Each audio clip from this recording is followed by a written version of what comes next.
Pesan Padre Pio hari ini 28 April. Kegelapan yang terkadang menyelimuti surga jiwamu adalah terang. Karena itu, Anda berpikir Anda berada dalam kegelapan dan Anda memiliki kesan berada di tengah-tengah semak yang terbakar. Bahkan ketika semak terbakar, udara di sekitarnya dipenuhi awan asap dan jiwa yang bingung takut tidak melihat, tidak lagi memahami apapun. Tetapi saat itulah Tuhan berbicara dan hadir dalam jiwa yang mendengar, mengerti, mencintai, dan gemetar. Karena itu, jangan menunggu tabor melihat Tuhan ketika Anda sudah merenungkan Dia di Sinai. Saudara-saudariku terkasih, pesan Padre Pio ini merupakan pesan yang sangat dalam oleh Giorgio Vesta yang berbicara tentang pengalaman rohani yang gelap, saat-saat ketika jiwa merasa tidak dapat melihat atau memahami kehadiran Allah. Tetapi paradoksnya justru dalam kegelapan itu Allah hadir dan berbicara. Apa makna dari pesan ini? Bisa kita lihat dalam 4 bagian. Yang pertama, kegelapan spiritual, yaitu kebingungan, ketidakpastian, perasaan jauh dari Tuhan, bukanlah ketiadaan Tuhan. Justru kegelapan itu adalah terang karena Tuhan sedang bekerja secara misterius di dalam jiwa. Yang kedua, gambaran semak yang terbakar. Mengacu pada Keluaran 3, di mana Musa melihat semak terbakar tetapi tidak habis. Tanda kehadiran Allah. Meskipun semak terbakar mengeluarkan asap, menyulitkan pandangan, disitulah Musa mendengar suara Tuhan. Yang ketiga, Tabor adalah tempat Yesus dimuliakan dalam transfigurasi di dalam Matius 17 ayat 1-9, di mana para murid melihat Yesus bersinar dalam kemuliaan.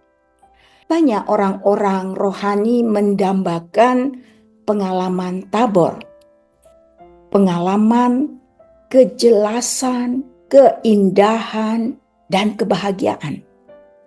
Yang keempat, namun Sinai, tempat Musa bertemu Tuhan dalam awan gelap dan kilat di dalam Keluaran 19, adalah tempat yang penuh ketakutan, kegelapan, tetapi tetap merupakan tempat pewahyuan Tuhan.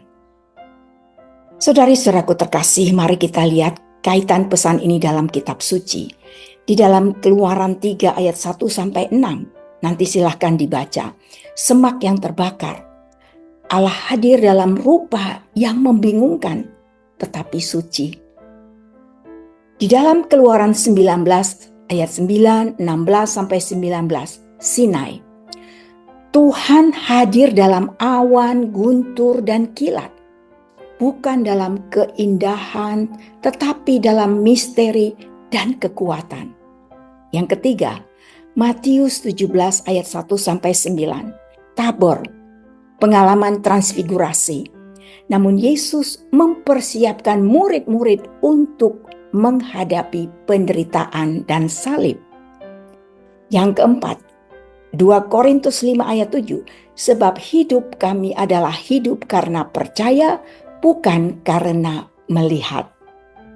Saudari-saudaraku terkasih, mari kita renungkan, kita refleksikan pesan hari ini. Yang pertama, dalam hidup rohani, kita tidak hanya bertemu Tuhan dalam saat-saat terang dan sukacita, seperti di Tabor, tetapi justru lebih sering dalam kegelapan, penderitaan, dan kebingungan, seperti di Sinai. Yang kedua, jangan merasa putus asa dan mengira Tuhan meninggalkan Anda, kita semua, ketika hidup terasa gelap. Karena bisa jadi disitulah Tuhan paling dekat berbicara dalam bahasa kegelapan, dalam misteri yang tak sepenuhnya kita pahami. Yang ketiga, ini mengajak kita untuk memiliki iman yang teguh, percaya kepada Allah bukan hanya saat merasakan Dia, tetapi juga saat tidak merasakan apa-apa. Iman sejati diuji bukan di saat kita melihat cahaya, tetapi saat kita berjalan dalam gelap dan tetap percaya bahwa Allah ada di sana. Semoga pesan hari ini menginspirasi dan menguatkan kita. Salam Padre Pio.